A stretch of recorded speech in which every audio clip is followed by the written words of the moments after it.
জীবনে কি সবাই তোমাকে অবহেলা করে? কেউ তোমাকে দাম দিচ্ছে না? তাহলে শোনো, নিজের মূল্য বাড়ানোর জন্য কি বলেছিলেন মহান দার্শনিক চাণক্য। বন্ধুরা, পুরো ভিডিওটা দেখো, আশা করি প্রত্যেকের জীবনে কাজে লাগবে। আচার্য চাণক্য বলেছেন, মানুষ তখনই তোমাকে অবহেলা করবে যখন তুমি নিজের মূল্য নিজেই কমিয়ে দেবে। তিনি বলেন, জীবনে নিজের দাম বাড়াতে 3টি জিনিস খুব জরুরি। প্রথমত, নিজেকে সহজে সবার কাছে উপলব্ধ করে দিও না।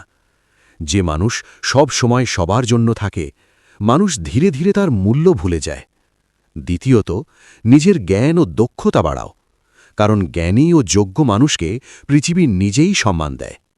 তৃতীয়ত, নিজের আত্মসম্মান কখনো বিক্রি করো না, কারণ যে নিজের সম্মান রক্ষা করতে পারে না, তাকে কেউ সম্মান দেয় না। মনে রাখবে, নিজের মূল্য বাড়াতে চাইলে প্রথমে নিজেকেই নিজের মূল্য বুঝতে হবে, তখনই পৃথিবীও তোমাকে সম্মান করতে বাধ্য হবে। বন্ধুরা, এই ধরনের মূল্যবান ভিডিও দেখার জন্য চ্যানেলটি এক্ষুনি সাবস্ক্রাইব করে রেখো, আর ভিডিওতে লাইক, শেয়ার, কমেন্টও করতে ভুলবে না, কেমন? সবাই ভালো থেকো। হরে কৃষ্ণ।